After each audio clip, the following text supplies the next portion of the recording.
Caramel and waffle. For the sixth formers... Yes. A hand lion... So in many ways, it's quite a relief to take the latex mask off for the next day's drive. Yes, and not to mention how it helps being able to see where you're going. Yeah. I know what I think. What do you think? I think it's true. You think it's true? Yeah. That's not what I think. We do beg your pardon, but we are in your garden. Do you remember Bob being on this show before? Yes, and it's always true. I think it's fair to say that if anyone else had made this allegation about Chris Rea and an egg in their bath, we wouldn't be giving it a moment's consideration. What I would say here is be wary when it comes to Bob. Essentially, what we are doing for this section is entirely futile. We will talk for a bit, then we will guess, then it will be over. Now, we should bear in mind that when it comes to Bob, David has a very poor track record. Let's see if he can be better tonight. It's Bob. Oh, mother of God, no. Well, there we go. Let's move on. I can break an apple in half with my bare hands. David's team. What is your technique? I take it in the hands. Yes. Are your hands bare at this point? Of course they're bare. Yes. Friction's very much part of this this equation. You must pull it, I'm going to say east to west. A lot of people think you need to twist. You don't need to twist. You don't need to twist. Really? You just don't need to pull twist. apart. Pull it apart. How do you get the Pull the grip? apple apart. Won't your hands just slide away from it? I'd have thought you'd need to twist. If you twist, you fail. Twisting equals tears. So you just grip the apple in your hands and then fling them apart, and you have two half apples. No, I rip it apart. Yeah. The way you were miming it then, there's like downward pressure from the thumbs, almost as if you're trying to open it like a book. Yeah. Is that what it's like? Because I can believe that more than the just grip, bang! Yes.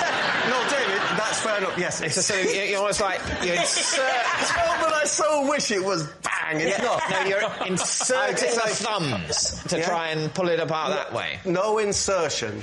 All right. No, but But that's downward the grip. pressure. Downward pressure, and there it is. Yeah. So where are the thumbs? Are the thumbs either side of the stalk? You know where the thumbs are, David. Where are the thumbs either side of the stalk? Yes. No insertion or penetration? Just, No, absolutely not. No, the thumbs are used for gripping, not for ripping. That's what I was taught. And if you remember that... The system comes with a catchphrase. If you can remember that, you too will be parting apples. How long have you done this for? I have done it for a long time. What I used to do to entertain was I used to take hard-boiled eggs, peel them, I can still do it, and I could take the shell off in one. And you actually peel the membrane rather than trying to... Don't be all rough-handed and don't, take your time. Off it comes bang. And when did you... That's the correct way to present. With an apple, it's this. When did you first discover that you could do the apple? How did it come about? How did it come to be? I can't remember the first time I did it. I can remember the feeling. But I can't remember the first time I did it. What was the feeling? The feeling was magnificent. Right, David, is that the truth? I don't think so, but it could be. Can we leave it at that? Yeah, that's fine. OK, on to the next round. No, we can't. I agree with that. I'd love to see him... I hope it's true, because then they'll make him do it. Yeah. I'd love to see it. Yeah. If it's not true... Make him do it anyway. Try? So what's it going to be? Oh, I really want it to be true, but it isn't true, I don't think. You can't pull an apple apart, can you? You can't just rip it in half. I so want you to be able to. If you and I can't, sure. And I can't. I've never tried. Have you ever tried? If I had an apple here, and I could have a few but I think goes. if those two can't do it, David, with no disrespect, it's highly unlikely you're going to pull it off. Tremendously, frighteningly strong hands, as I found out to my own cost.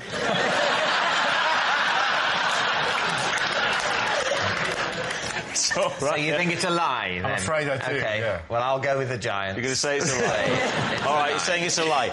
Bob, were you telling the truth or were you telling a lie? I was telling the truth.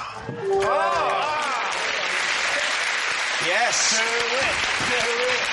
Well, guess what I've got under the desk? My trusty box of apples. It's a proper apple. Ready, Yes. Bob? It's a big one. Thank you.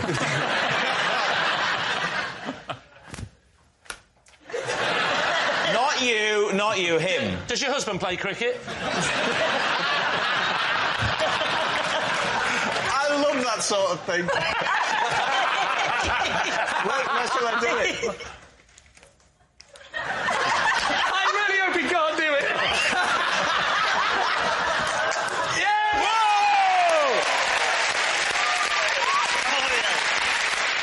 I have a didgeridoo suspended from a tree in my back garden so that when the wind blows in a particular direction, it parps soothing sounds of the outback into my bedroom window. David's team, what do you think? Pops, soothing sounds of the outback. Yes. What a poetic way of putting it. Thank you. Do you genuinely believe that that particular instrument makes a parp? How would you describe it, Greg? Hold it on. And how soothed do you feel? Right, everyone stop harping. I get this every night in my house, please. Where is it, Bob? It's in a tree. Yeah. And you made a conscious decision to put it in the tree. Yeah. I thought you said it was hanging from a tree. What it is it's trapped in a V. I was like, is there a name for that area of a tree? Is it called the Clooney or something? It's called... Clooney? What's it not to believe George Clooney's holding a didgeridoo at Madrid in his garden? Why don't you believe this? This part of your finger there is called the Clooney. Is it? So I'm assuming... I never knew That's that. why I said Clooney. I know Right. it's Clooney. Where it... And it's wedged there. It's wedged in the tree's V. Yes, it's wedged horizontally in the tree's V, facing southeast, which is the prevailing wind where I live. Where do you live? Not Britain.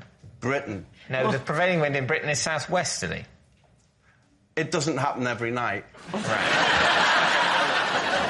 So tell us what this sound does for you, then. You're lying in bed at night and you had a lovely day, you're just settling down, and you hear... And then what happens to you? I'm soothed. And the mind is soothed. Do you know you get things that will do the same thing to, say, your throat? Yes? It does it to the mind. What if your brain's fine? You don't want to hear that every time it's windy. You're always soothing your brain. That's what sleep is. Hence the success of the pillow. Yeah. Can I just say, though, Bob, I've been led to believe by out-of-work hippies over the years that the didgeridoo is an incredibly difficult instrument to play, and yet it would appear that all one has to do is to pass air through it. No, you have to position it correctly, just as you would have to over your mouth. I've done that by utilising the Clooney of a tree. You're But, using the but for Clooney of a example- tree as human lips. You can get any kind of noise out of a didgeridoo. The Clooney, which it doesn't exist, on Bob's tree, would have to be flesh-like, because an Aboriginal never doesn't said- just go... through it, because it's not just wind, they use their lips. Very good point. Very good point. Just coming up this time of year, I admit it's a lot better. In fact, I have a wisteria that grows through the didgeridoo.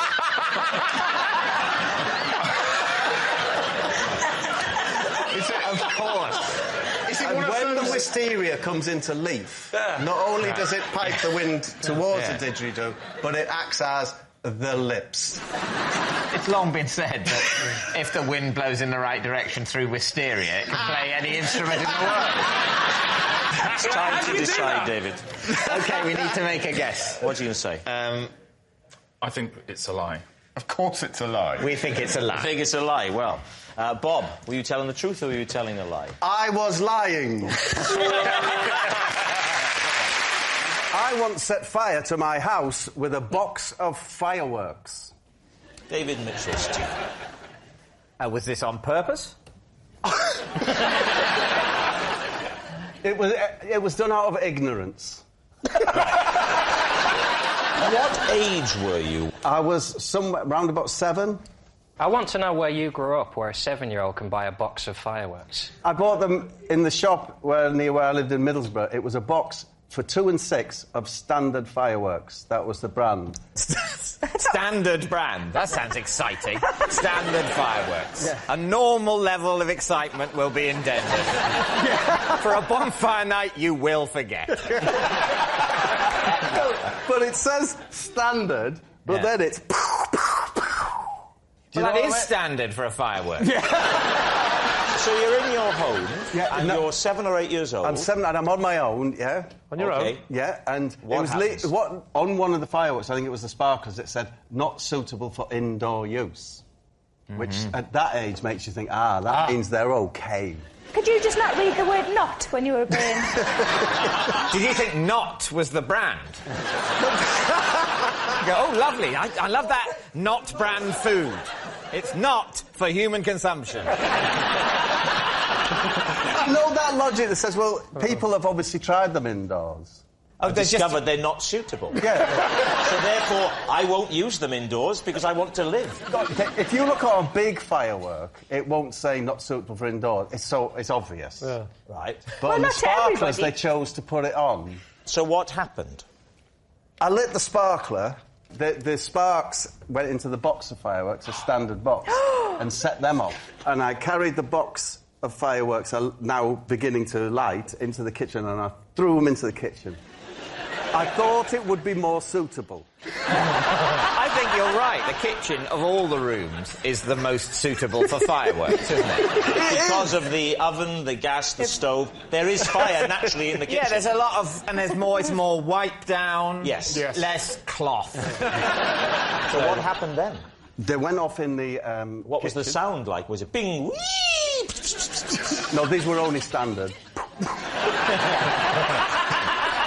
And, I remember, as I'm sat here now, wiping the scorch marks off the floor and thinking that my mum's going to kill me. Yeah. And so I'm going to be in big trouble. Then I went back into the living room. Unbeknownst to me, I dropped one. And the living room was completely engulfed in flames. It sounds to me that if you're on your own at home at 7, your mum's pretty laid back anyway. She said, son, will you sit here and look after these fireworks? Whilst I go out to the bingo. So, you lit the sparkler. A spark went into the standard box. Yes. The box starts to go... You go, uh-oh, I must get them into the most suitable room for fireworks. Yes. Kitchen. No need to go beyond the kitchen to the outdoors. Yeah. Mum said don't go out.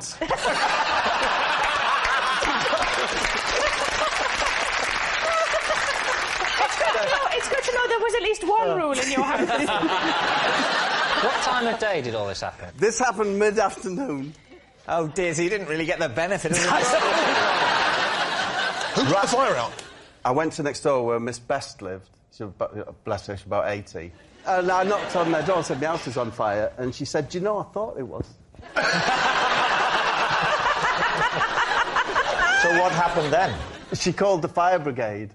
They fired their water hoses throughout the house. Yes. Ruining it. Even the rooms where there's no fire. Not ruining it. Yeah. You do know that before they put out fires, it's already ruined, don't you? Lee. You're making this house all wet. It was lovely and warm. And it's the water damage that knackers the house. Is it? Not the fire? Not the fire. If they would use their boots to put it out...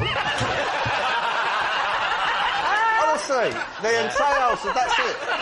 I was in a family of 4 children, and we were homeless. Where? Come on, keep it light. No, I'm just saying. Where were all the other kids while you were alone with the fire? Why did you take 3 They children were looking out after and leave fireworks in other people's houses. So when you say you were homeless, how much of the house did the inferno claim? It's gone. Entire house the gone. whole house gone. The whole house burnt down? Burnt down. So how much did you leave in the living room? The fireworks in the kitchen have only caused a few scorches. Yeah.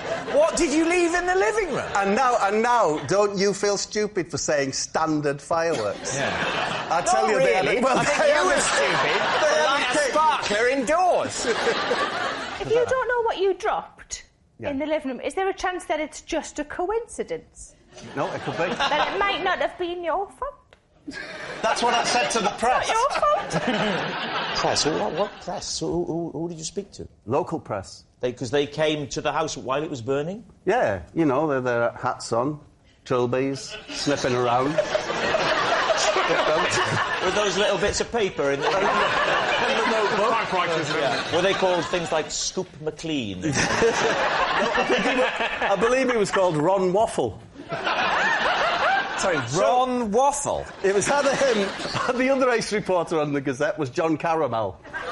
It was one of them two. Caramel and Waffle. Honestly. The question is whether you think Bob has been telling the truth. Well, I thought it seemed very plausible until we heard about caramel and waffle. I think he thinks he's telling the truth, but I think what's happened at some point, he's seen a film in which this has happened. He saw Backdraft. And is now convinced that it happened to him. I think it's a lie. Sarah. I was going to say I want it to be true, but that sounds really horrible. I think it might be true. Well, I think it's true. I think it's true. So you're going to go for true? Yeah. OK, Bob, were you telling the truth or were you telling a lie? I was telling the truth. Oh. Our next round is called This Is My, where we bring on a mystery guest who has a close connection to one of our panellists. Now, this week, each of Lee's team will claim it's them that has the genuine connection to the guest, and it's up to David's team to spot who's telling the truth. So please welcome this week's special guest, Keith.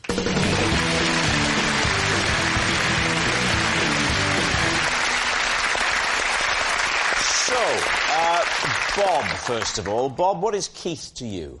This is Keith. He's my oldest friend, and when we were at school together, we hid a dictaphone in the classroom ceiling to confuse our teacher. David Harewood?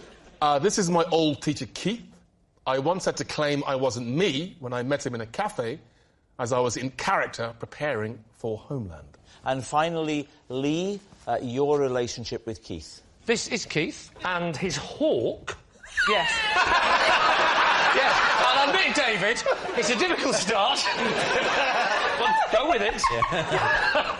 This is Keith, and his hawk was supposed to land on my arm at a village fete, but instead stole the wig from the man next to me and flew off into a tree. So there we are. It's Bob's classroom prankster, it's David's blanked buddy, or it's Lee's hawk handler. David's team, where do you start? So, yes, David, he was a teacher at your school? Very briefly. What, a whole lesson? I mean, I don't know if... I would see him.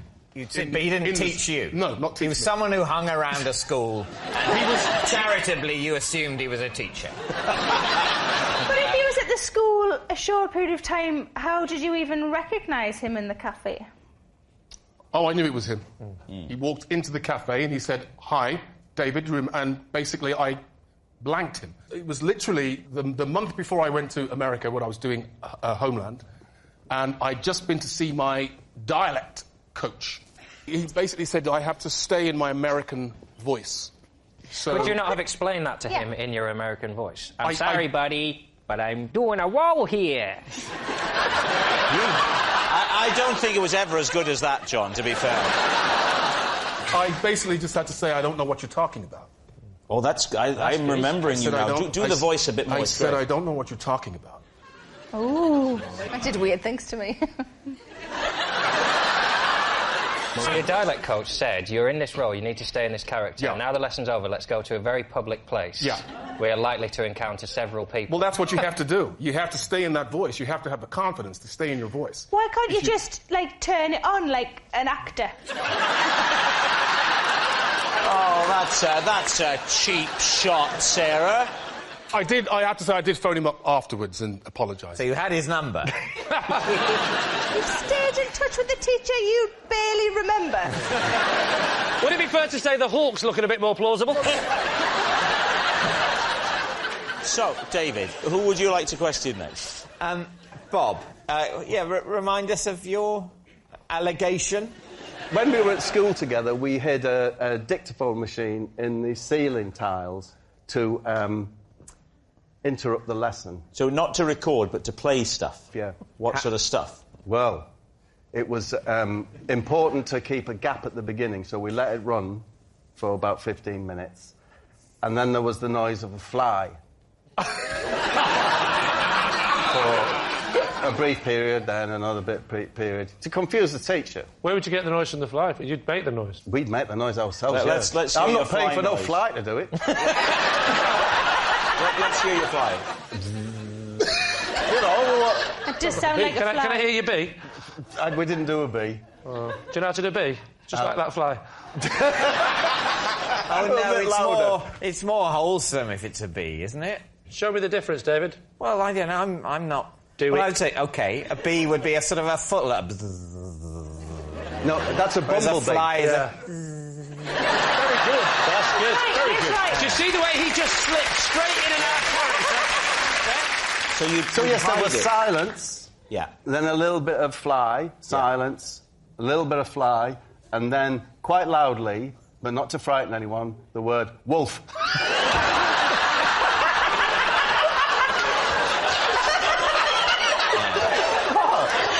Then more silence. Yeah? Bit more silence. Then Speedway Stadium. Like that. Speedway Stadium. Do you know, the idea was just to say kind of random things. He was a really nice teacher called Bill Whitlingham. How did Bill Whitlingham react to these random sounds? Well, Mr. Whitlingham left the room and said, "Can you sort this out by the time I've gone back?" So whatever it is that's going on. And there was a cupboard in the corner where, interesting, it had like exercise books in it, pens and that, but it also had, in a little cage, a hand lion, which is a robotic, it's a battery-operated thing. Are you just saying any words that come into your head in any order? It's a hand lion, and if A hand lion? It's a robotic, animatronic hand lion, yeah? And if you'd been particularly good, he would put it on your hand and set it to lick it.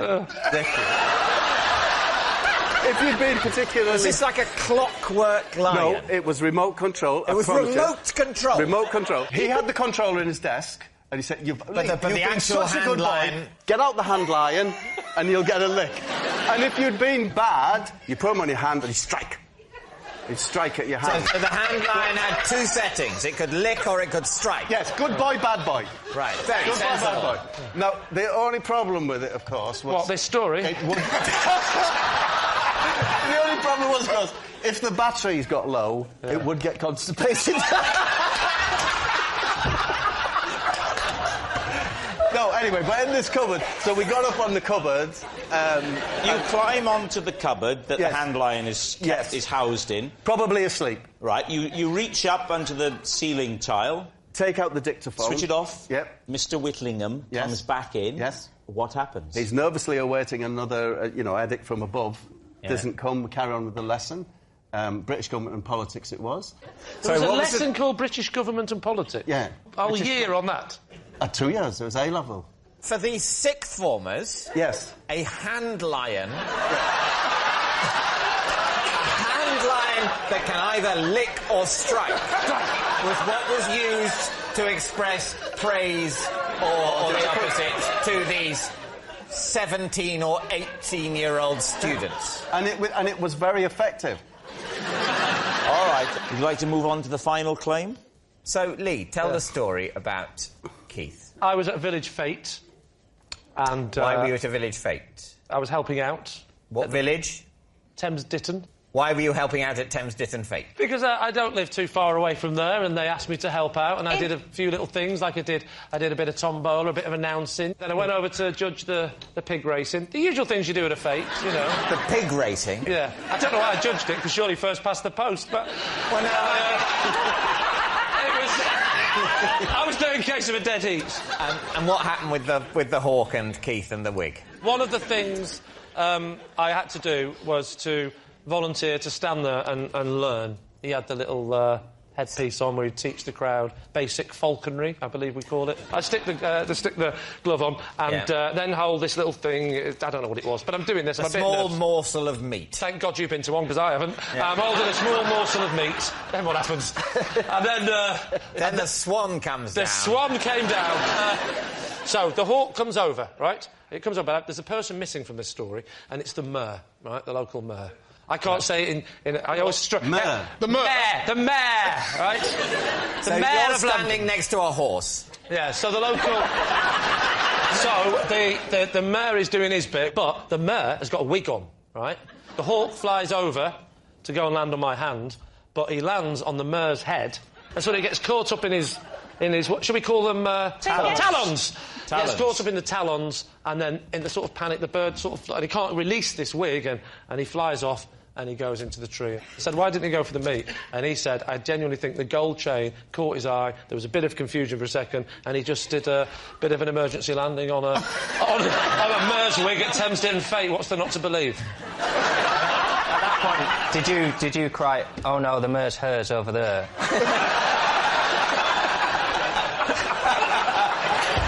All right, so David's team is Keith, Bob's classroom prankster, David's blanked buddy, or Lee's hawk handler. I was believing Bob until the fact that he was 18 and the hand lying.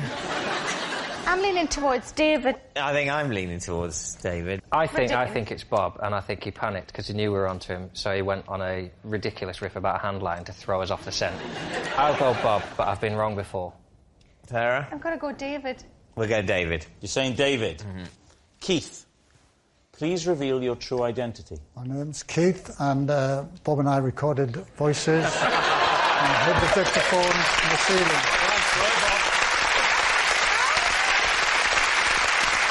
Yes. Keith is Bob's classroom prankster. I would never have believed that all that stuff about a hand line was completely true. Thanks very much, Keith. Thank you. The police once ordered me to leave town, unspecified, because I was frightening the locals. David's team, what do you think? Could you give us some context, Bob? I'll give you the name of the town. It was Castle Douglas.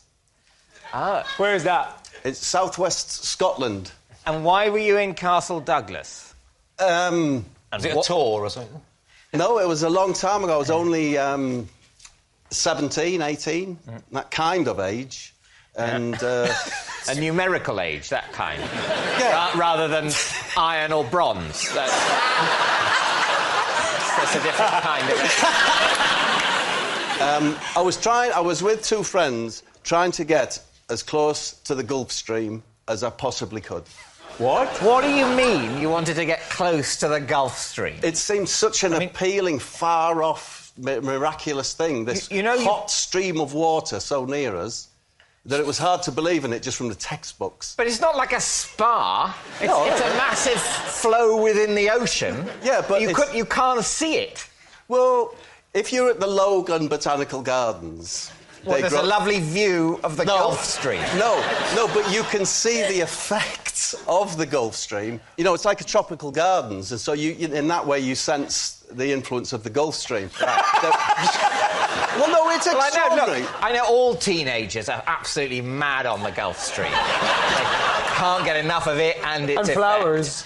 But that was one reason amongst many. But the police of Castle Douglas don't mind the teenagers who'll flock there to admire the effect of the Gulf Stream. So what was it that you did that put their noses out of joint? We scared the locals, apparently, because we were wearing very grotesque masks. Why were you wearing masks? If you're going to gardens, why would you wear a mask? Ah, well, here's the thing. That's a perfect question. Yeah. Just before you answer it, have a minute. we were travelling in a Morris Minor, and we were sleeping in the car. There was three of us. There's me mate Harry Harriman and Steve. Steve Sieberman. No, Steve, by the way. He was. He was called Steve, by the way. He was. By the way. Steve, by the way, as in incidentally. Yes. Anyway, we had these... You're wearing these masks? We're wearing these grotesque... Why are we wearing these masks? We're wearing these masks because we didn't have anywhere to sleep and we were sleeping in the car. Right. They'd been given us by Harry Harriman's mum, yeah, to keep us warm at night because of the heat generator. What, grotesque latex masks? Yes. They were just old men's masks, but they were to keep us warm. Harry Harriman's mum she sold these stuff from home, and she sold another thing which was called a jobble top, yeah, which was a bobble hat that made it into a jumper, and the big bobble was at the back and it buttoned down the front, and that was. I'm telling you now, right? If this is a lie and they end up saying lie, I will say to you, why did you make it more difficult for yourself?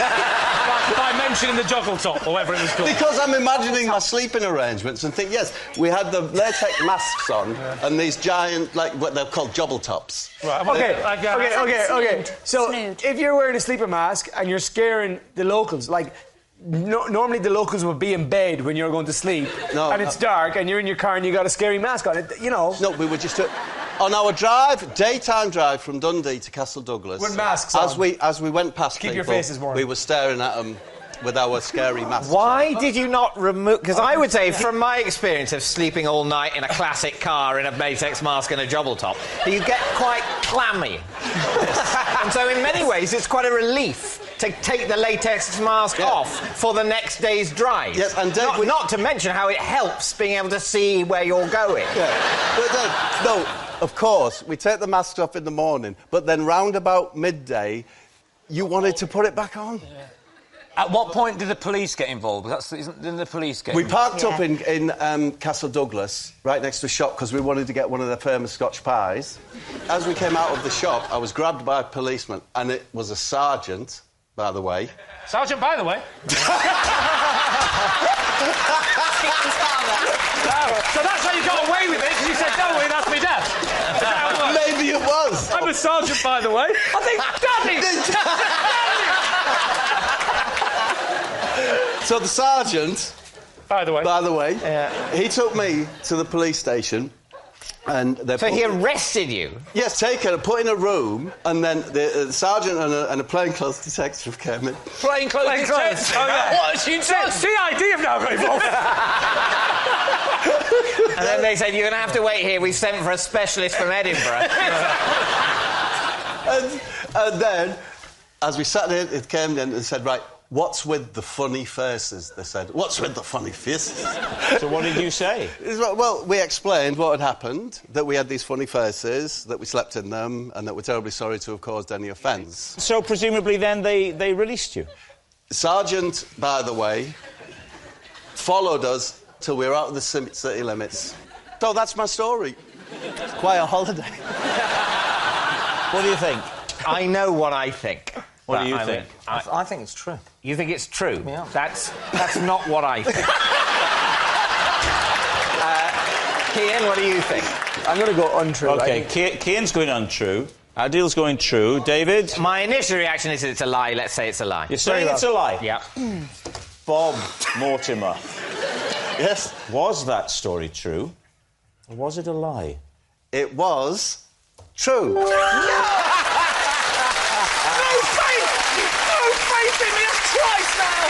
For 5 days, I pushed my cat around in a pram because it had sprained 3 of its ankles. David's team. OK, the two key questions here. How did it sprain 3 of its ankles, and why was it necessary for it to be so mobile during its recovery period? OK, I'll address those. One of my children, my eldest boy, didn't throw a tyre at it, but threw a car tyre, and it hit the cat. He threw the tyre recreationally, and the cat got in the way. How did one ankle survive? Luckily, he was scratching his head at the time. OK, so the tyre hits the cat. Yes. 75% of the cat's ankles are, did you say sprained? Well, they were bruised, and we were told that he mustn't walk. So you were told he mustn't walk, But he needed still to travel. Of course he did, yes. It was my younger boy's buggy we put him in. Right. Because you could strap him in. You could strap the cat into the buggy? Yeah. How did you strap the cat into the buggy? Using the straps, and the only journey he had to make was to the litter tray. So we just used to take him from the front room round to the litter tray. Strap him in. Strap him in. Tip him in. Why didn't you just carry him? No, because he had these bandages round his legs, but he would insist on trying to walk, which we knew would make his ankles worse. You couldn't stop him walking, but he would consent to be strapped into a buggy. It's not really. It's not. When it comes to pets, it's not really a matter of consent, David. Never use the phrase when it comes to pets. It's not a matter of consent. You can get into all sorts of problems with that. Tell us more about this cat. What was its name? Its name was Gudmundsson. It was a... What? Never ask Bob the name of anything in the story. And we learned nothing. His name's Gudmundsson. Gudmundsson. Monson as in the word monsoon with an O missing. Yes. Right. Gudmundsson. His name's Gudmundsson. He's a tabby Oriental. Why Gudmundsson, Bob? Why? My youngest son named him Gudmundsson. All right. David, what are you thinking? What do you think? Oh, he's lying. You think he's lying? Yep, lying. You think he's...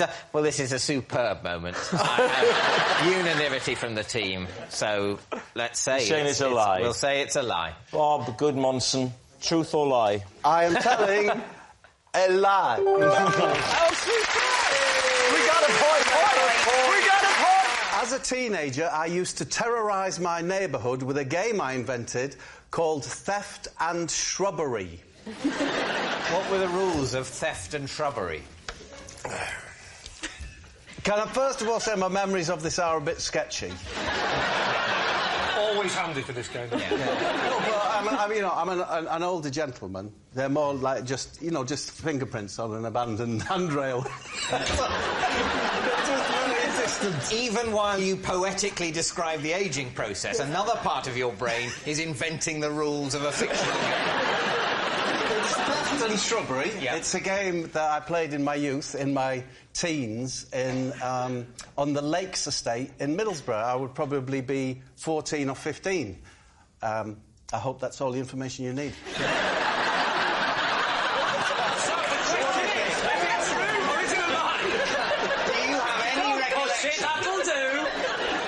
As to what this game involved. Yes, of course. Of course. In which case, I'm satisfied and there's no need to tell me. What were the rules? There would have to be a gang of you. I would usually be with Staver and Bagger. Well, I didn't realise you knew hobbits as a child. Neil Overall, Jerry Dungaree's son. Didn't take his father's name. Hated him. Yeah. Hated him. So, and Gary Cheeseman would be there. The reason he was called Cheesy is because his mum used to give him a cheese. Do you know the cheese slice? Yeah. Yeah. To take out with him when we were hanging around the shops and that, because she thought it was good for his spots. And she'd want him to personally slice. Surely it's because of his surname Cheeseman. No. Surely that was part of it. Do you know, Gary Cheeseman was a big lad, yeah? A very big head. Sniper's dream, they used to call him. He's such a nice... The thing is, he's such a nice lad. And he was a... I love these points in the show where we say, Bob, let's all gather round the fireside and you can tell us tales of your youth. So the rules of the game. Of course you will not. The rules of the game. Theft and... Shrubbery. They're relatively simple. You had to creep into the back of someone's house and observe the family watching the telly or whatever they're doing, yeah? It's getting a bit sinister now, Bob. Yeah, I know. Is this at night? This is on the evening time, yeah. So the family, as it were, backlit by the domestic lighting. It's beautiful. Yeah. And then you'd find one where the curtains were open, yeah? Go to the rear of the garden and then you'd slowly walk towards the window, right?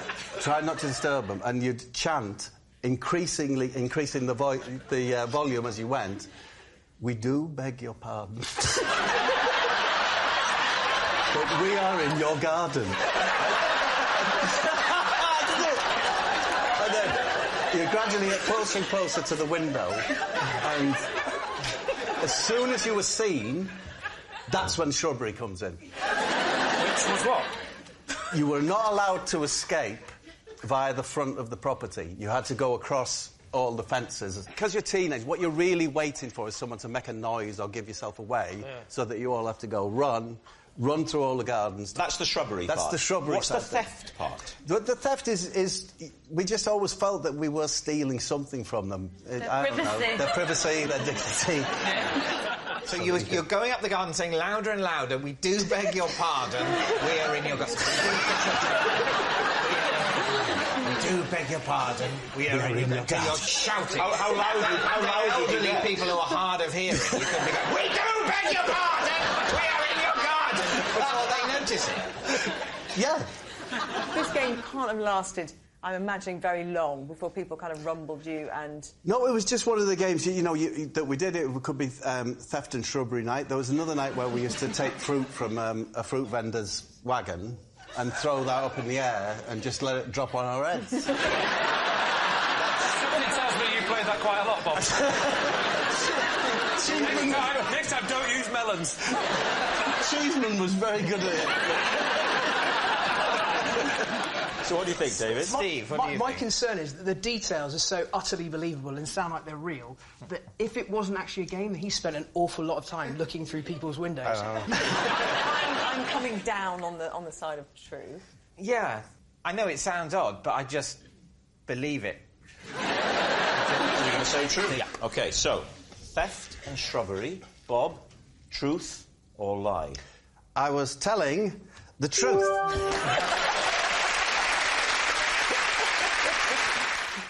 I have a possession. Ah, there's a box. Take the item out of the box. That's it. Pop it there, and then read the card thus. This is the cushion that I used to carry my pet owl around on. I would have brought the owl, but he escaped last week. David, Steve, what do you think? What kind of an owl was it? Oh, yeah. Tawny. Yeah. Tawny's perch on branches. Yeah. So how did you get it to perch on a big, flat, soft cushion? Oh, Steve, it's so good to have you here. How did I? Is there a problem here, Steve? Here are the talon marks. I have a rare breeds farm near me, and they had to get rid of a tawny owl that was injured. He couldn't use its wings, and I shouldn't use the words, it couldn't use its bottom. For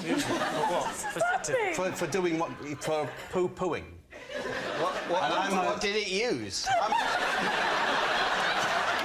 So, as a trustee of the organisation, because it's just down the road from me, in Warehorn, I agreed to have... I agreed that I would look after it. It actually had what you would call a colostomy bag. No, you would. We'd call it a colostomy bag. Yeah, we wouldn't have picked it up, but you did specifically say that's what we would have called it. I thought I'd better address this because we really wouldn't. Steve, is an owl's colostomy bag called a colostomy bag? Yes, it is. You wouldn't really need it because the majority of kind of solid faecal matter with an owl comes out of its mouth. Yeah. No, we're dealing with a very sick owl. No, I'm sorry, I sound aggressive there, but I can see... No, he's escaped now, and I can see his little face. We were given a pipette with what was owl nourishment. So you had to feed it with a pipette. Yes. And how did it stand on the cushion if, as Steve says, it needs a perch? It was fine, just sort of I've clearly not made it clear. This is an incredibly sick bird. You can't judge it by the normal tone. This is just a lump of meat and feathers that is just hanging on in there. But the thing still escapes. Yes. Actually, I suspect it was killed by my cats. Why did this owl sanctuary, when it has a sick owl, why didn't it look after the owl itself rather than give it to a local celebrity? Because I have the cushion and cats. I'm very closely associated with it. Sorry, my client would like a minute. You had clearly said to me you were going to nurse it back to health. No, that was never going to happen. It's palliative care. It's palliative care. Palliative care. It was Palliative care for the owl. A hospice for the owl. For the owl. Right. And we had some decent times. Did he have a name, this owl? We called it... Did you? You called it... So, you're upset, Bob, I can tell. If you need a minute, it's OK. But what did you call it? Sorry? What did you call it? What did we call the owl? Yeah. Well, we called him Mavis. Bob, what did you feed it with the pipette? It was described to me as owl nourishment. Everything. You just take bowls and put them in a liquidizer. Steve, I can't impress on you. The most you got out of it. It's just a lift and lid. It wasn't perched then, it was reclined on the cushion. That was its... That was its deathbed. Yeah. We'd have like a broomstick or something and just hold it. And what have you told the owl sanctuary? What have you told them? Because they must have been upset. No, I've told them he's passed away, yeah. And they said, well, that's fine, we knew Mavis was going to die soon. That's why we gave him or her to you, a comedian who lives locally, to keep on a cushion in the same room as some cats. My client would like to change his plea. This isn't sounding... You're a trustee, did you say, of this charity? Yes. It's a rare breeds farm in Warehorn. Does family days. Sadly, I haven't got an owl at the moment. So, David, what are you thinking? Is this true? No, this isn't true. I think you made all that up. I just don't believe they would let him bring a dying, tawny owl home. No, I don't think so. I think we're saying it's a lie. I think you are. But and I think that's the Rare Breed Centre probably needs to look at its working practices if it happens to be true. But OK, Bob, truth or lie? I was telling a lie. I recently had to charm a spider out of my shoe by tooting a flute at it. David's team. So, where were you? I was at home. So was this spider a normal British domestic spider? Yes. How big was it, Bob? It's black, but it's not white. And what colour was it?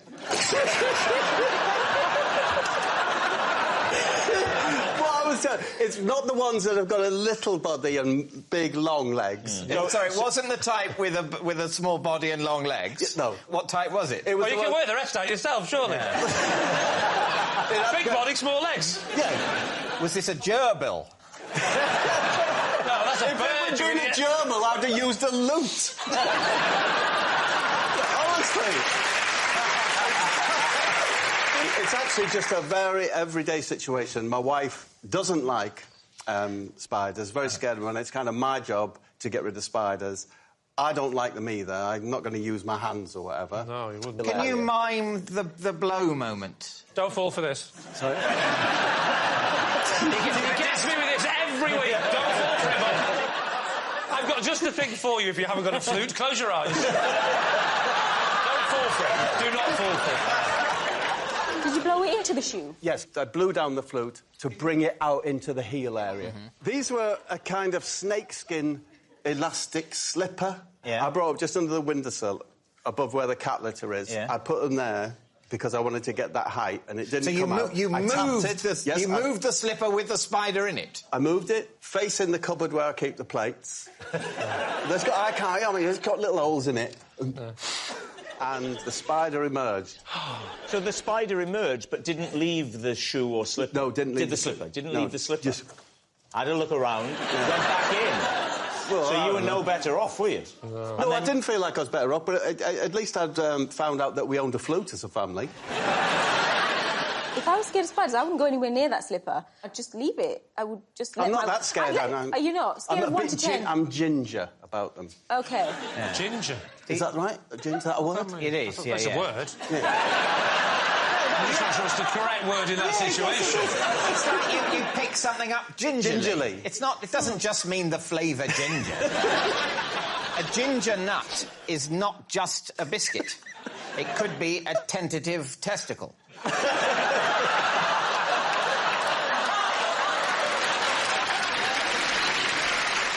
Do you now know who the flute belongs to? Yes, of course, it was my son's flute. Your son, is he a flautist? No. We hoped he would be, but he could never find the flute.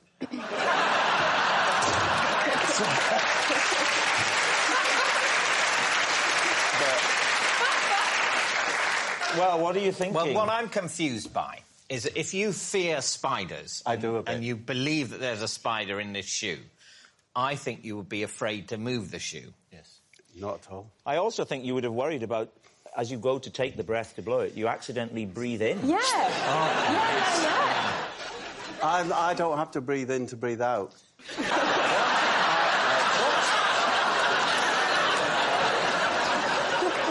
Michael, which way are you leaning? It sounds too much like the surreal world of Bob Mortimer to be actually the truth. I think it's a lie. It's a lie? You think it's a lie? Yeah. No, nobody in the world owns a flute, really, do they? You think it's a lie? You think it's a lie? Yeah. Bob, truth or lie? It was a lie.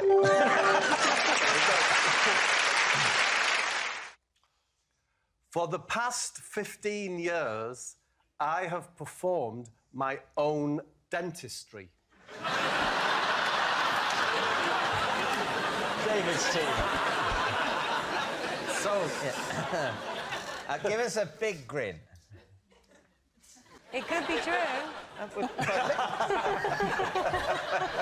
I know, you're implying I'm a bad dentist.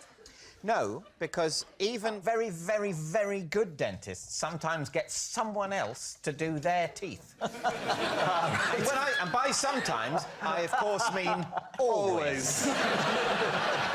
How do you do that? Like, what do you do? Yeah. Well, no, the key to it is I don't do extractions. I haven't had to. Fillings? I do fillings. I do fillings, crown replacement. I repair bridges. Specifically, I don't do, so don't ask, Stacey, I don't do implants. I don't do root canal. Do you drill?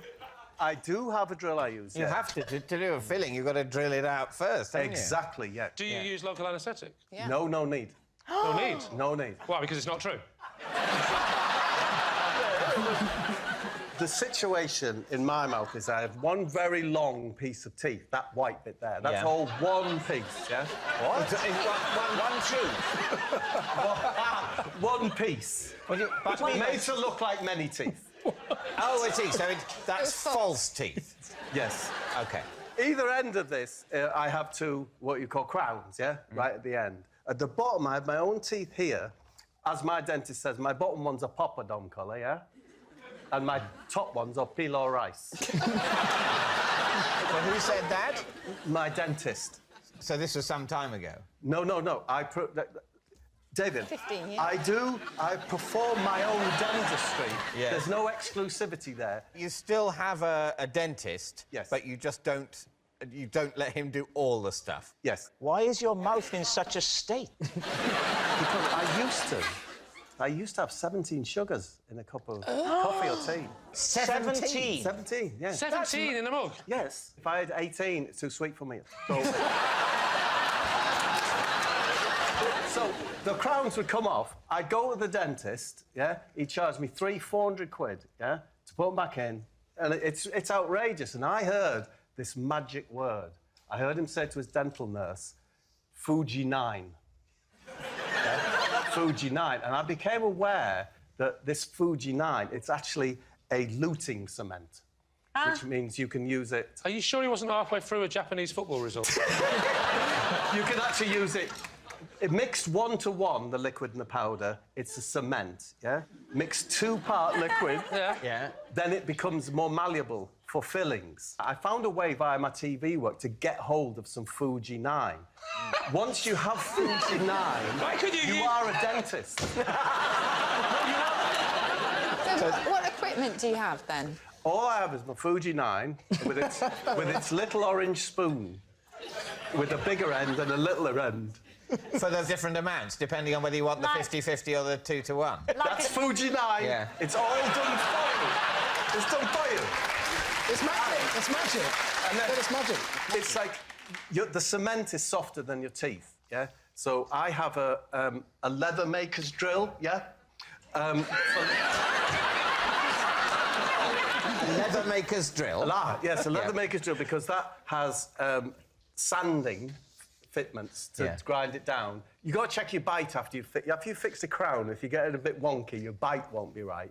So you have to file the Fuji down. Oh, that bite's nice now. That's nice. Okay, but yes, the other thing you've got to check after doing your own dentistry is your mental health. Do you not need one of those special lights? Kitchen island. I've got a kitchen island. It's nice to have a kitchen island, isn't it? Yeah. And it has a big... It's the only place with a big light over it.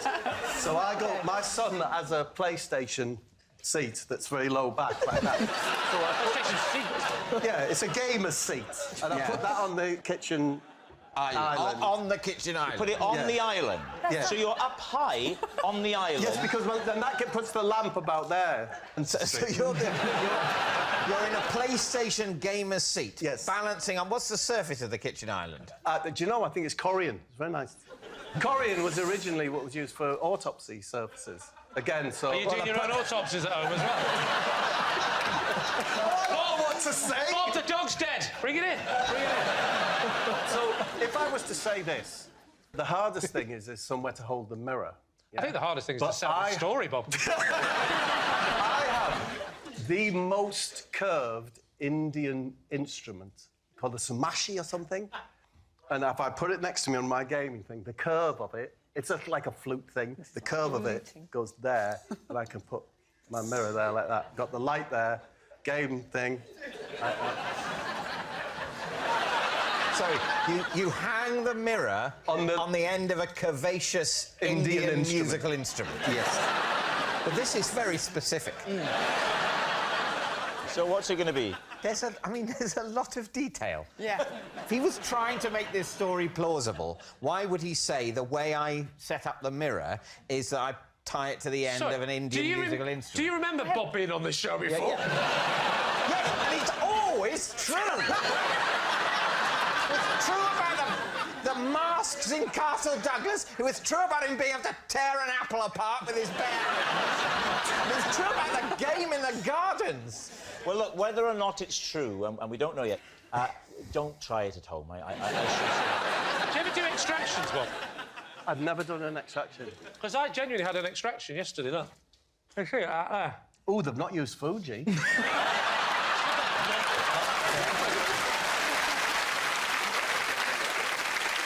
All right, so what's it going to be? I think it's true. You think it's what? I think it's true. So, Bob, is it the truth or is it a lie? It is true. Our next round is called This Is My, where we bring on a mystery guest who has a close connection to one of our panellists. This week, each of Lee's team will claim it's them that has the genuine connection to the guest, and it's up to David's team to spot who's telling the truth. So please welcome this week's special guest, Jonathan.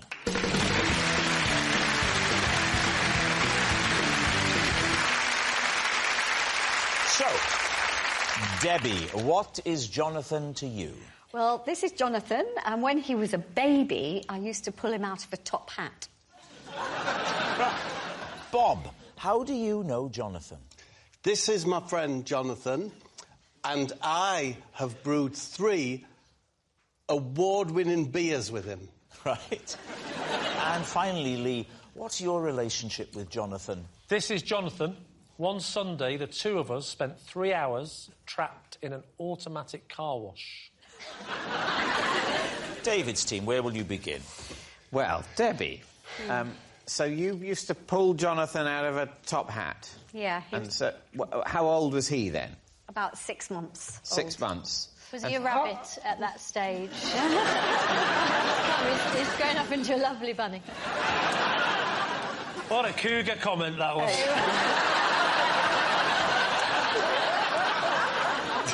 He's going for it, though. Look, he's aflame with desire. Look at him. He's got the right hairstyle to be pulled out of a top hat. So, where did this happen? This was in a summer season Where? in Bournemouth. Debbie, how big was the top hat then? It was a prop top hat, so it was a bit bigger than a normal one. But, you know, babies aren't very big. He was only about this big. 6 months, not very big. Yeah. And so... And was he the son of someone else in the summer season? Or No, was he one of the was- Chuckle Brothers' offspring or something? No, it was a feature in the show, and we had different babies on different nights. You know, they were like in rotation, and they came from an agency. So, who would bring Jonathan to the theatre? His mother. His mother? Yeah. And what would happen to him? I mean, I don't want you to give away the magic trick too much, but where was he stowed up to the moment where he's pulled out of the top hat? I can't tell you because I'm a member of the Magic Circle and I can't give That the is a secrets really away. handy thing for this game. I like it. Can you come on every week? Well, don't give anything away, Debbie, but talk us through the trick. There was a pretend rabbit, and then Paul would lift this big top hat from underneath and tipped it forward. And that's when I would come over as the assistant and take Jonathan out and say... And here's the rabbit's turned into a real live baby. And the audience And went, I'd be like boo, we hate babies. No, they don't. How long did they have to wait to be revealed? Not very long. It wasn't a very long trick. So they were only briefly on stage before the They were only briefly reveal in terrifying darkness alone. Which they are in a cot when they go to sleep at night. And indeed in a womb. Yeah. I mean, that is the ultimate trick, isn't it? Now, who would you like to question next? Yeah. Bob, remind us what it was that you've said. How do you know Jonathan? Because I have brewed 3 award-winning beers with Jonathan. what are the names of your award-winning beers? The one that's my favourite is called Kiss the Alderman. That's an IPA. Kiss the Alderman, an IPA, yes. IPA. Another one was a stout, and it was called Retail Park. Retail Park. And the other one was a lager, and that was called... Not now, madam. It seems funny now. That's why we used it. Not now, madam. Lager. Kiss the Alderman. Retail Park. Can I just say, he's written these down, so I hope you can remember them. How long did you two work together for? About 2 years ago, I was in a field, Dion, collecting some mud to go and bury at home in my garden. And along came Jonathan, or J-Keg, as I call him. And he said, I recognise you off the telly, you're that Ray Mears, is what he said. And we got chatting, and he said, do you like beer?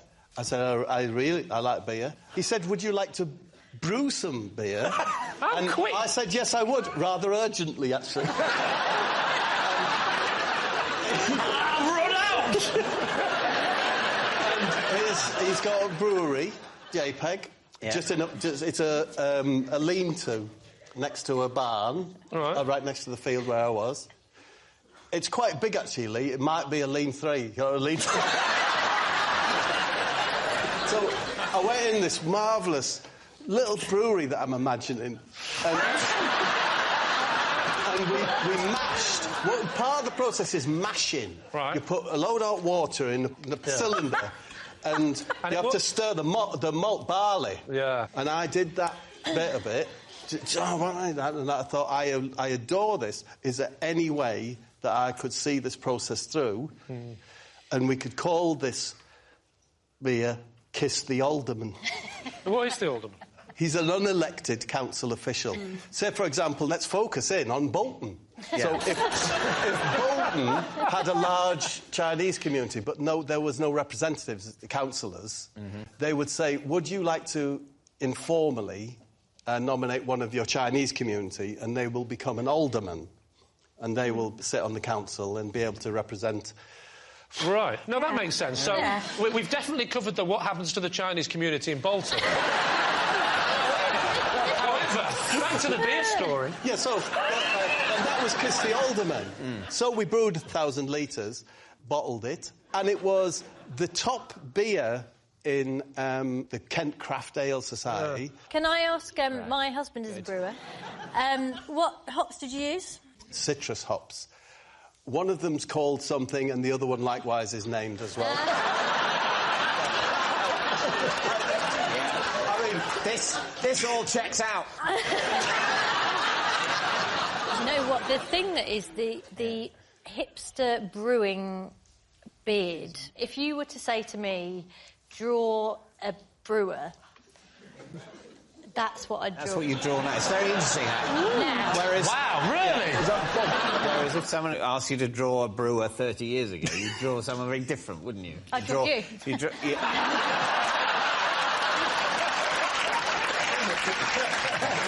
Now, what about Lee? Lee, remind us of your claim. This is Jonathan. One Sunday, the two of us got trapped for 3 hours in an automatic car wash. Where was it? Where was the car wash? It was just outside the car. Near where I live in southwest London. Whose car was it? Who's driving? It was my car. And was Jonathan in your car with you? Correct. He was the passenger. Why? How do you know Because Jonathan? we can't both drive.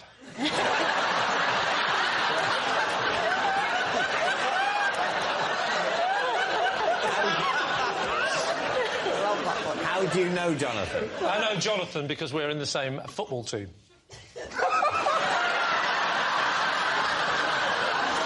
What is it, a bring your granddad team?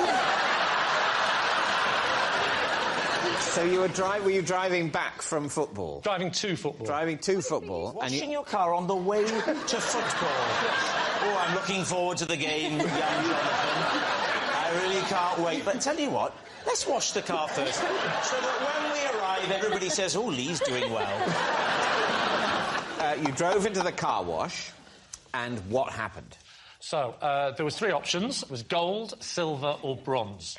And obviously, being from the north of England, I was looking for a lesser metal than all 3. But it stopped at bronze. So I went in and I said, can I have a car wash? And he gave me the token, and I went back out. And Was it a token? Sometimes it's a code these days. All right, then what he said was, the token is where the squirrel likes to hide.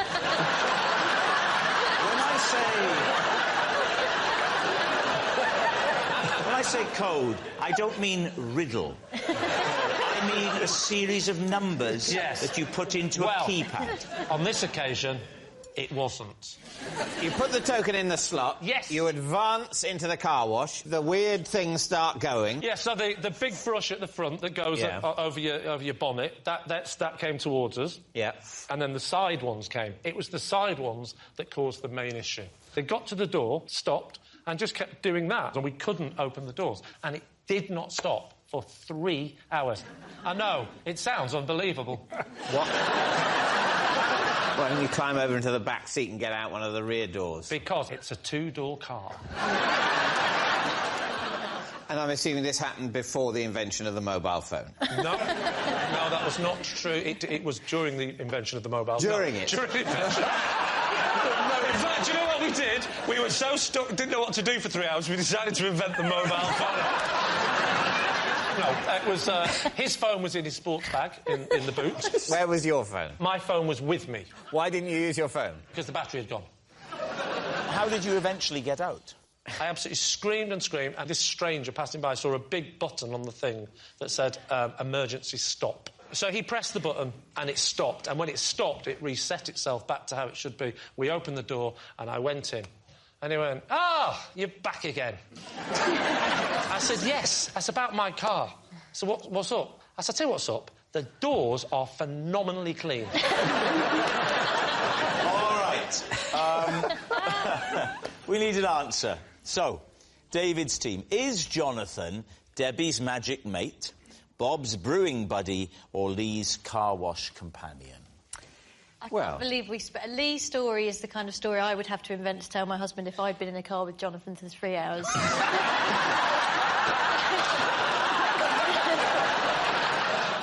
Jonathan looks like a hipster brewer to me. What do you think? I think it's Bob. I think they're mates and they've done some brewing together, yeah. Yeah, OK, You think Bob met him in a field while collecting mud? He said, come and have a look at my brewery. Yes, yes. And we're going to call our beer Kiss My Alderman. It's not Kiss My Alderman. It's Kiss the Alderman. I'm so sorry. If it's true, I'm sorry. Rob, you can immediately appreciate why Kiss the Alderman is much more marketable than Kiss My Alderman. I certainly call mine the Alderman. But very popular with the Chinese community.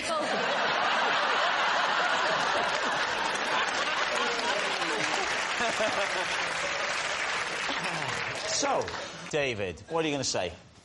I think my team thinks it's Bob. Yeah, but let's go. You're going to say Bob. OK. Jonathan, would you please reveal your true identity? I'm Jonathan, and I brew beer with Bob.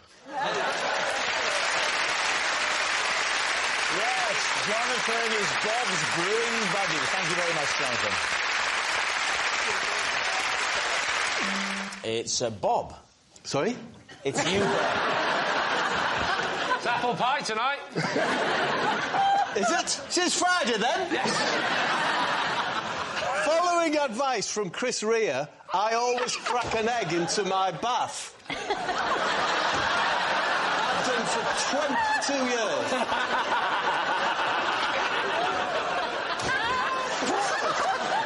We should say for any of the younger viewers, some of my fans, who Chris Rea was a very popular singer.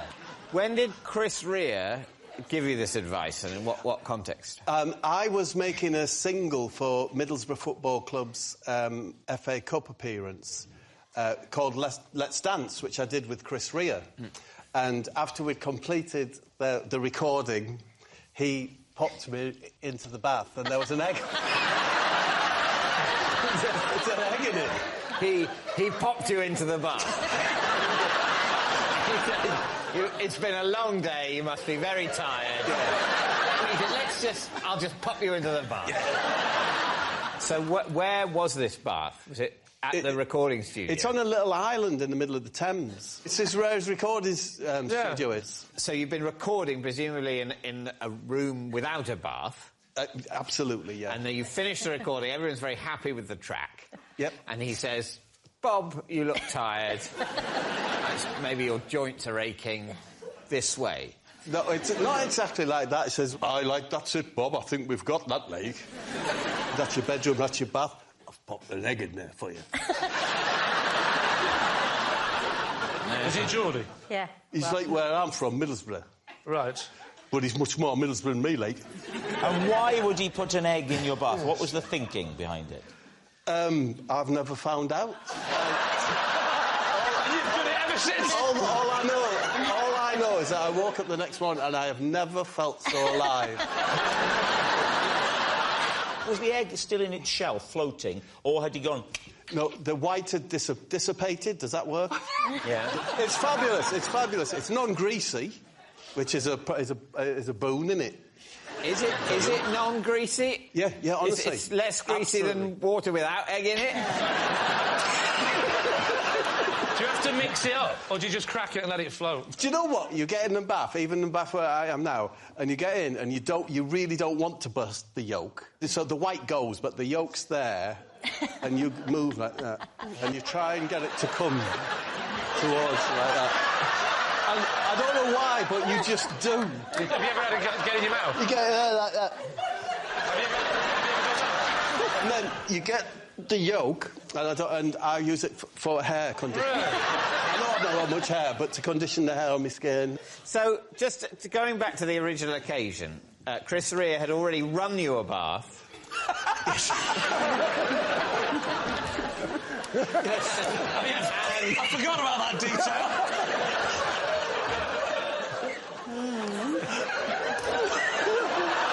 I know, but if you knew Chris, it's just so Chris. Yeah. Do you know what? The other thing is a couple of weeks later, he sent me a gold doily. Right. To dry yourself off. I don't know. But so, I'm just saying, these things are just so Chris. Do we think that the way Bob describes what happened to the egg white, is that... He says it just dissipates. Is that If your plausible? bath is hot, then you're going to have a poached white. I'd have thought the white would turn white. And Well, there'd be bits of white. How hot is your bath?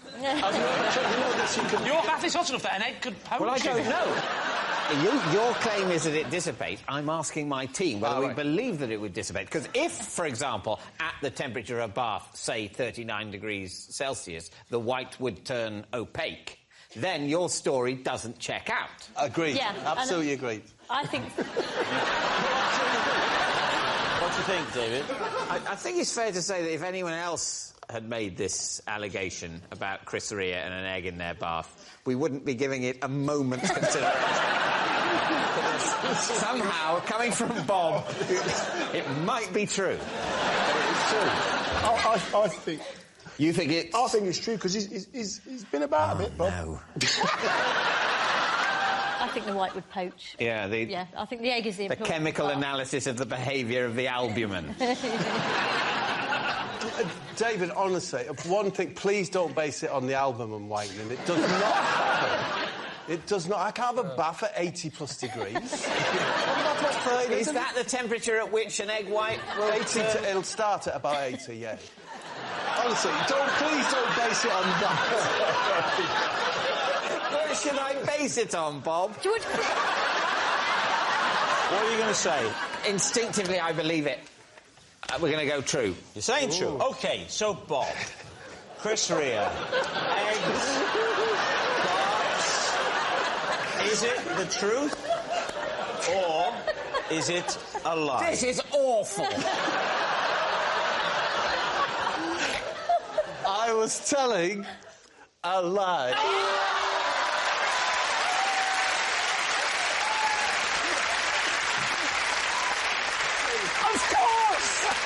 course it's a lie! He said Chris Rea put an egg in his bath! Of course it's a lie! Obviously a lie! Who could possibly believe that?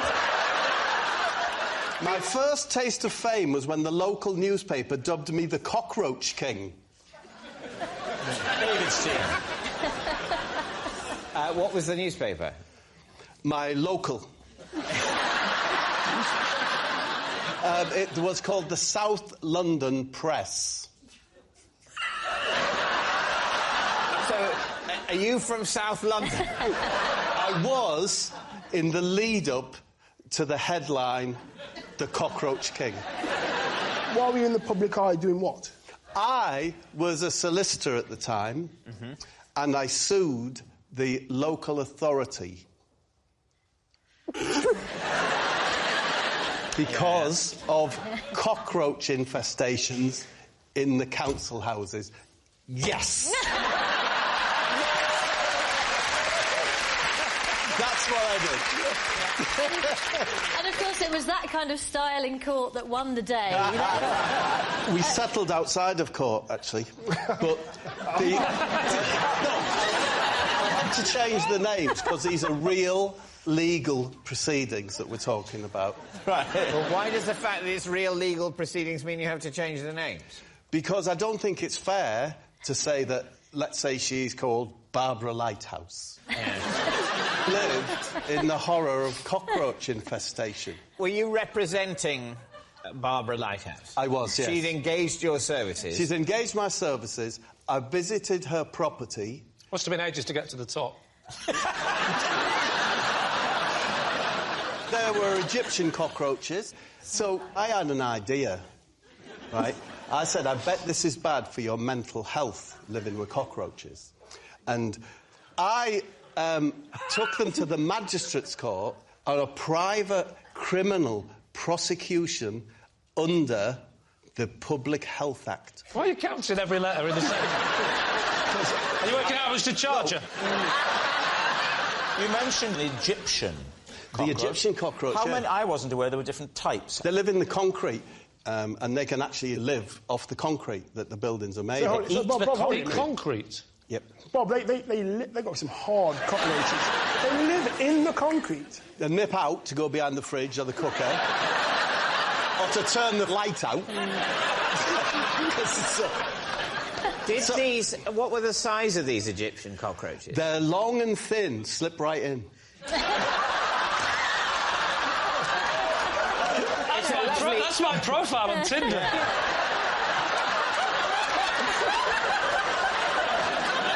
It is odd the cockroach king would suggest a champion of the cockroach rather than an opponent. Or in fact, their leader. Yes. Did you lead the cockroaches away like the Pied Piper? No, I didn't. What happened is I got an expert from the University of Cambridge called Broccoli High Kicks. Again, I've changed his name. His brief from me was, can you in any way argue that this is contrary to public health? He confirmed it, went to court. It's all coming ever so clear now. We went to court, yeah? Ronnie Omlets was the housing officer. The weird thing is you haven't changed his name, have you? And what was she called? Barbara Lighthouse. Barbara Lighthouse brought a clear jar of the cockroaches with her and poured them over Ronnie Omlets. Right? Of course, he was very frightened, didn't know what to do, at which point Barbara Lighthouse said, I think I've made my point, you know, to the housing officer. Yeah. This is what I live with. So, the council agreed to rehouse. Next day, the cockroach king. Right, what's he going to say, Dave? What do you think? It's that bizarre that only Bob could make it up, so I think that's true. That doesn't make sense. If you're saying only Bob could make it up, then he could have made it up. No, only Bob can make it up like that. Right. So convincing. Yeah. So we're in trouble, aren't we? Because you're saying that if anyone else had said it, it would definitely be true because they couldn't have invented it. The one person who's saying it is also coincidentally the only human who could also have invented it. Yes. What a terrible set of circumstances. You think it's true? Do you think it's true? Yes, let's say it's true. We're going to go true. OK. Now, Bob, truth or lie? I was telling the truth. I once helped Damon Hill to Grand Prix success by presenting him with a pre-race snack. David's team. Well, it certainly tripped off the tongue. Thank you. What was the snack? A Scotch egg. And is there a definite correlation between him eating that Scotch egg and him being successful? He felt that the Scotch egg had helped him succeed in the race. He told me so. Is Damon Hill a close friend, Bob? No. Then why were you giving him foodstuff? Well, I'd been invited to the Grand Prix. Which Grand Prix? The British. In which year? Think. 1996, David, but I'm not willing to exclude 4 years either side of that. Put it this way, it was definitely one of the decades. Do you like racing, then? No, I'm not a Formula One fan. Right. I probably prefer soil science. OK. Who was he driving for? He was driving for a company that had very fast company cars.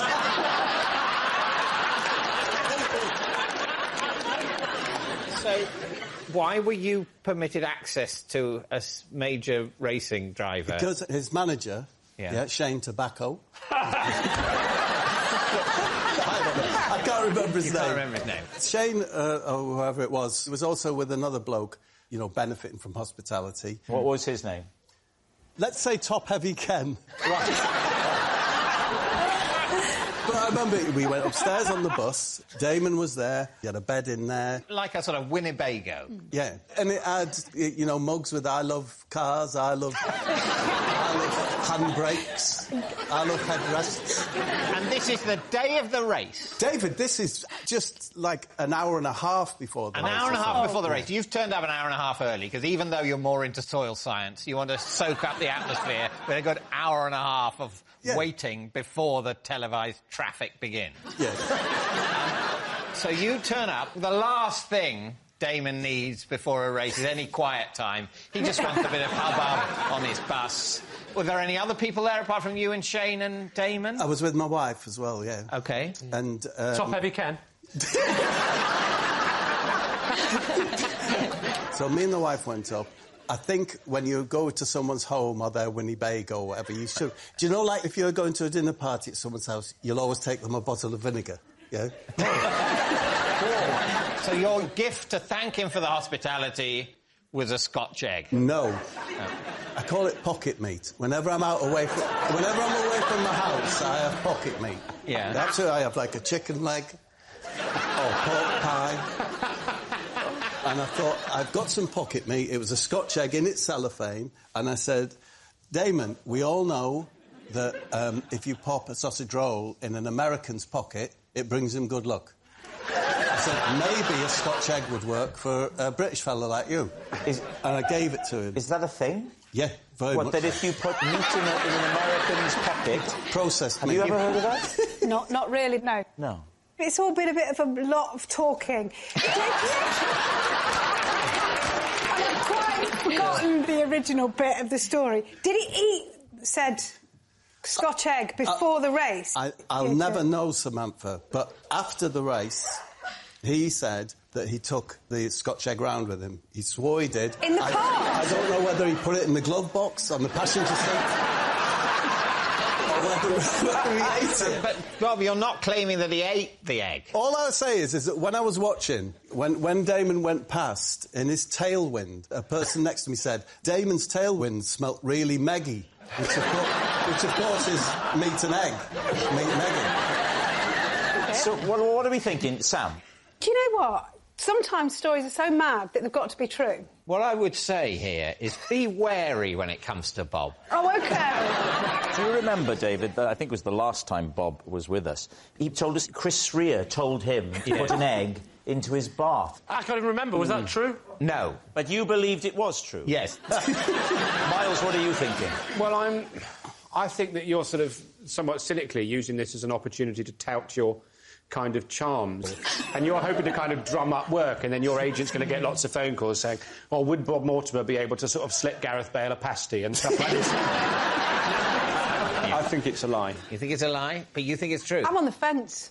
Oh, dear. This is a horrible situation. I don't know. My instinct is it's a lie. You're saying lie? OK, yeah. Bob Mortimer. A lucky Scotch egg for Damon Hill at the British Grand Prix. Truth or lie? I was telling the truth. He's done it again. It is an impossible situation. One egg thing's true, the other egg... How can I have disbelieved the wrong egg thing? So obviously what they'd make up some random thing about an egg and a long-departed 90s celebrity. Is he dead? He's not... No, he's not dead. He's just... You never hear from him. What does Damon Hill do now? He's probably into soil science. Right. On a dark winter's night, I once broke into the garden of the local witch's house and was shocked by what I found there. David, Steve. OK, at what point... There's a lot of questions, isn't it? At what point in your life did this happen? I'm going to guess somewhere between when I was 11 and 13. 12? I'm going to say 12. And you say the local witch's house. What do you mean by that? I mean, this is a very distant memory now. OK. It was the house, not very far from me, where all the kids said that the witch lived. And who did live there? I don't know their name. Right. I'll call them Mary Candles. It had hedges at the front, you know, with like uncut hedges, a front gate covered with hedging, and it said on the front gate, it said simply the words, "No thanks." No, really? So that's quite creepy, isn't it? Can I ask you a question? You started that with saying you were shocked by what you saw there. Yeah. Yes. Shocked by what I found there. What did you find there? I'm not comfortable with telling you that just yet. Sorry, I'm not. This is going so far, it's got to be a lie, isn't it? Let me just say, it does not have to be a lie. Whatever he says, however absurd, it could still be true. However plausible, it could still be a lie. Essentially, what we are doing for this section is entirely futile. We will talk for a bit, then we will guess, then it will be over.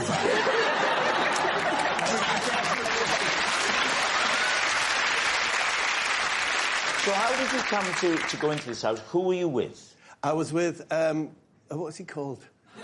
I was with Ken Numbers. I changed it, yeah. Ronnie Calculator's son. The vibe is, it's very unkempt, it's the gardening, because as we all know, Lee, witches hate gardening, wizards hate plumbing. Right. So we knew it was a female residence. Right. So you've never seen Mary Candles, but you were only speculating it must be a witch rather than a wizard because it was an unkempt garden with no sign of deficient plumbing. Exactly.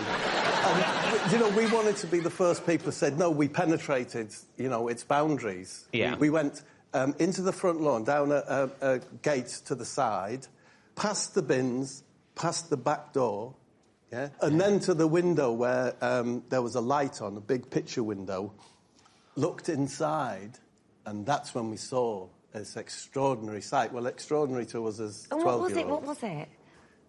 You've got to say. It was a tiny, tiny horse. And I'm not saying it was watching television, that was all that was in the room, was a tiny horse and a television on. I did get in the house. You got in the house? Yes, Mrs. Candles came out. Right. Yes, and she said to me, "You're one of the Mortimer boys, aren't you?" Were you? Yeah. So Ken said. And she said, "Would you like to come in and see the horse?" And she took us in, and it stank of paraffin. It was hot. That's horse? Hot. No, that was the house. I think about the horse stunk of paraffin. The horse did stink, actually. Did he? Yeah. Of? Meat, hot meat. As we were looking at the horse, I always remember this, she came in, and she had a toilet seat in her hand. And she said, "If I give you some money, do you think you could get rid of this for me?" What did you do with it? Just threw it on our way home, just threw it somewhere else, I imagine. Did she say what the horse's name was? Max. Yes. You'd have thought minimum. All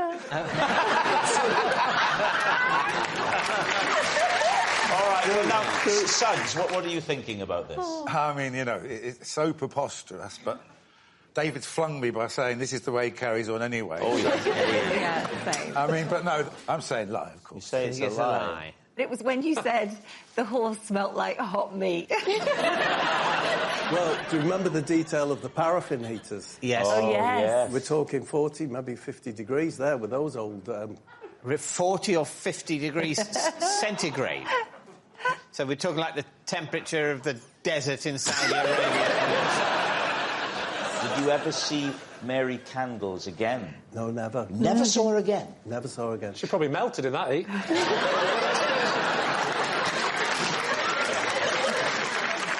All right, what are you going to say then, David? Do we think lie? I think it's a lie. I think it's a lie. I think it is a lie. All right, they're saying it's a lie. Now, we should bear in mind that when it comes to Bob, David has a very poor track record. Let's see if he can be better tonight. Bob, truth or lie? I was telling the truth. No!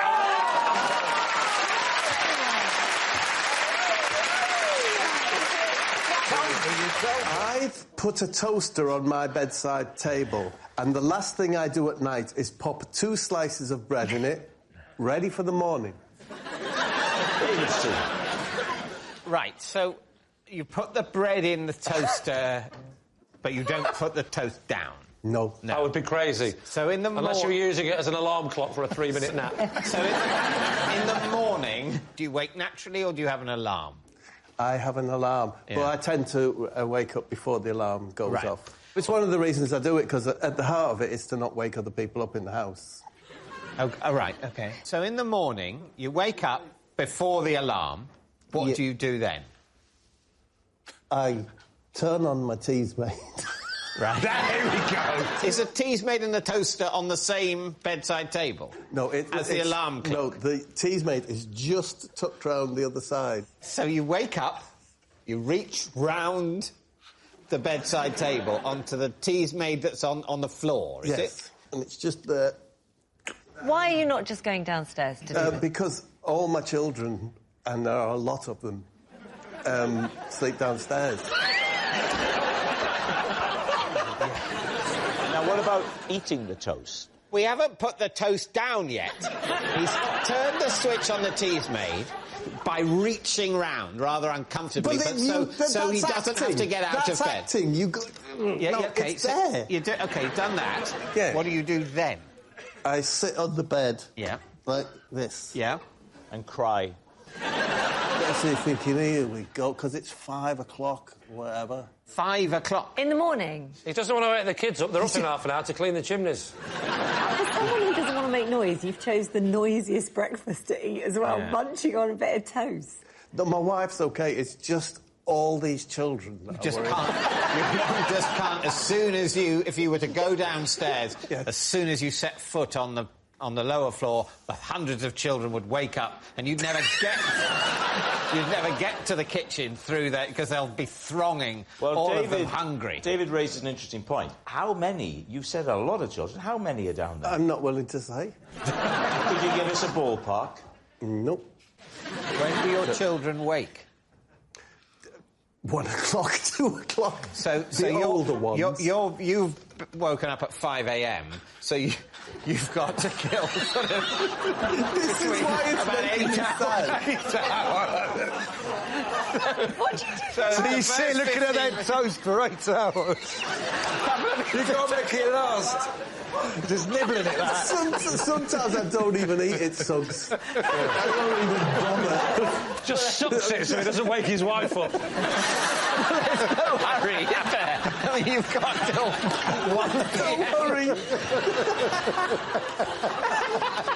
Sitting there on the edge of the bed like that. It's a bleak image in her bum. What time does the missus get up? She gets up. Does she sit there with you going...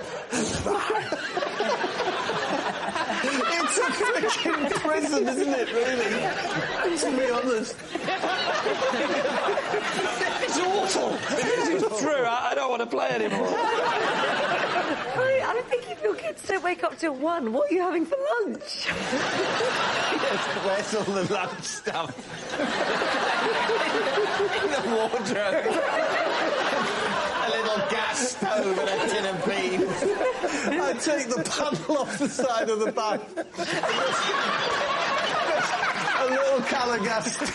Some spam. Maybe make a corned beef hash in the front. Right, what are you going to say? I'm leaning towards that this is the truth. You see the madness. This is how the madness takes you. This is what he does. This is what he does. He plays with your mind. And even if we're wrong, all we know is tomorrow we can wake up and go down to our kitchens, whereas he's got to wake up. We win a life. You see, no, that's not true. Because if we say it's true and we're wrong, yes, tomorrow we can go down to our kitchens and have a normal breakfast. Yeah. But so, it turns out, can he? He'll be skipping down the stairs laughing while his children, who have to get up 2 hours earlier than him, serve him breakfast. And he goes, you'll never believe what they believe. Those fools on the television. More bacon, child. We have 2 things to choose between. Yeah. Let's assume we'll be wrong, Yeah. whatever we say. So Yeah. which would we prefer? To say it's true and we're wrong, or to say it's a lie and we're wrong? That's the choice. I think saying it's a lie and we're wrong is easier to live with than saying it's true and we're wrong. I think it's true. But you think it's true? Yeah, I do. So shall we go with true? Oh, go on then, Dave. OK, we're going to go with true, and this is... the future is... Please be telling the truth. Yeah. OK, we'll say They're true. saying it's true. Bob, was it true? Or was it a lie? Oh, God. I was telling a lie.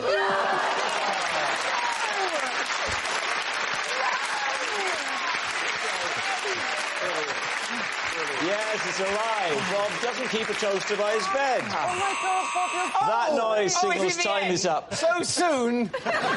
It's Bob. Oh, Mother of God, no. I recently had to pull out of a TV show because my teeth fell out. David's team. What was the TV show? Sunday Brunch. And why had your teeth fallen out? Because I bit on a Kit Kat Chunky. OK.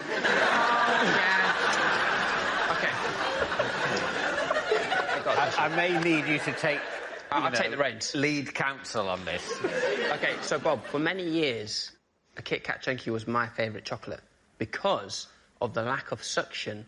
Now, you bite into a Curly Whirly, you ain't never getting those teeth back, all right? But when you say the lack of suction, what in God's name do you mean? What I'm saying here, if you bite into a Curly Whirly, it engulfs your tooth and it ain't letting go. But it's not suction, is it? It is suction because it creates a vacuum of ooze. I am on Munya's side about the word suction in this instance. Thank you. Oh, on his side? Yeah, he's Munya, you're Rob, remember? Yeah. On his side? Because it is a sort of suction. It sticks, and as it pulls, it creates a vacuum of ooze. That's it. Right. So what happened? What befell your teeth? I keep my Kit Kat Chunkies in the fridge, so it was very hard. So it's like biting into a rock, and I lost... But not the freezer, though. Just the fridge. It's... Do you know what? It's a fridge drawer. Oh, one of those drawers that are refrigerated. Yeah. They're very fancy. Oh, what a purchase, yeah. What's the context under which you're eating this? Is it relaxed? I wasn't thinking about anything in particular. Maybe the band ELO. Which period of ELO's career would you have been dwelling on? The early period before they met in Birmingham. Before they met? Yes, before so they met. they weren't even a band? No. What are you going to do with your life? I don't know, maybe make stock cubes. Maybe we should start a band. But you said you were on Sunday Brunch, or did I imagine that? No, I had to cancel my... Oh, you cancelled Sunday Brunch? I lost everyone. What? You bit into it with abandon. Yeah. You lost, what, 4 top teeth? 9. 9? Yes! All along the top. You take 1 bite from one this... bite. And that's it. 9 teeth are toast. No. Yes. It can't be. It can't be. The girth of a Kit Kat Chunky is not 9 teeth. Yeah. I mean, I couldn't have put it better. It's only going to take 4, 5 maximum. If it was 3 teeth, would you believe it? In which case... Too late to change your mind, Bob. Yes, I would. You believe it was 3? Yes. You want to think around that. Why? Because it might help you to decide whether it's true or false. No. David. The mind games. OK, David, it's time to decide, truth or lie. What do you think? OK, I did think it was a truth, just because of everything that's happened. Yeah, but now I think the amount of teeth... Yeah, but here's the thing, right? Imagine it's a lie. Yeah. I mean, I don't want to bring you down to my hell. But why would he go for 9? Wouldn't he go for a more believable number if he was making it up? That's true. He would have gone for 2. So why would he say 9 unless it's true? Yeah. I can see through Bob, and I know this is a lie. It's up to you, but I'm telling the truth. It's a lie, David. Do you think it's true? Yeah, but it doesn't say 9 You think teeth it's on the lie? card, though. It just says teeth. It just says teeth. He could be trying to be like...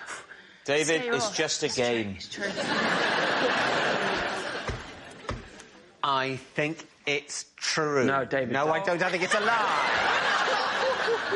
It's a lie. It's a lie. You think it's a lie? We're going lie. I don't know what I think. All right, but I'm saying it's a lie. Bob, they think it's a lie. Was it a lie? Or were you telling the truth? I was telling the truth.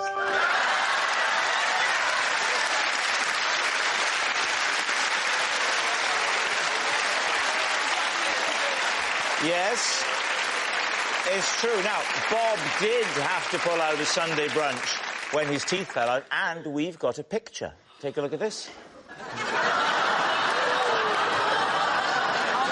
I once upset a lot of people after I was hired to film a wedding. Something I'd entirely forgotten. David's team. Who hired you to film their wedding? A very good friend of mine who saw something in me. He was called Dr. King. All right. And he had an act. He was a comedian. It was his stage name. Oh, right, yeah. And he had little toy rabbits, little furry rabbits on the end of string, about 10 of them. And he would tell a joke. I bought my granddad a snowboard for Christmas. He's been going downhill ever since. And then swing the rabbits. Right. Someone married this man. Did I say he was married? Well, you did say it was his wedding. You asked me who asked me to film a wedding. OK, I think I asked you who asked you to film their wedding. Well, in that case, I apologise. I've behaved very badly. OK, Dr. King commissioned you to film someone else's wedding? Yes. OK. I found myself living with him. What? And he was a professional gambler. He made his living betting on the horses. Right. He would only make a few bets a year. It could be as little as 5. He also did videos of weddings. And you lived with him? I lived with him, yeah. He drank 5 pints of milk a day. Wow, that's a lot of milk. Isn't it a lot of milk? Wow. I'll tell you what's interesting. Nothing to do with the story. His girlfriend was one of the Teletubbies. Which one? The green one. And you said he would only make about 5 bets a year. How do you make enough money from that? Big bets. Is that his girlfriend's name? There you go. So, obviously, that's true. So, he ran a business videoing weddings and similar events. Yes, and one Saturday, I was asked to go along and be one of the 2 cameras. So I went to this wedding, and he said, go down the front and get the bride coming in. You mean filmer? Filmer, yeah. All right. Kidnapper. And you said this angered a lot of people. No, that didn't anger anyone. What you do is, in those days, is you didn't edit videos, you just gave them all the footage. I go home back to the flat to transfer the little cassettes that are in the VCR onto a VHS. Onto a VHS. So what happens then? I did what I was meant to do. Yes. Handed it over to the family. The next morning, there was a knock on the door, like the police. Yeah. Bang, bang, bang. And it was the father of the bride. Oh, no, what had you done? What was the footage? Exactly. Oh, no. Because the VHS that I gave to the family was a recording of a horse race. So when they turned it on to show the family, it went, and they're off! Because you had recorded the wrong thing? I know I'd taken the wrong VHS, which was one of... This ties in, because it was one of Kingy's... Bets. Horse racing. But you transferred it from the small cassette that goes in the camera to a VHS. Yes. And then just picked up a different VHS. I mean, it's a long time ago. My memory's fleeting, a bit like a mouse's tear on a hot griddle. Did you still have the right VHS in the flat? Because that could have resolved matters quite quickly. Absolutely did. But he did say to us, you've behaved very badly and you should be ashamed of yourselves. The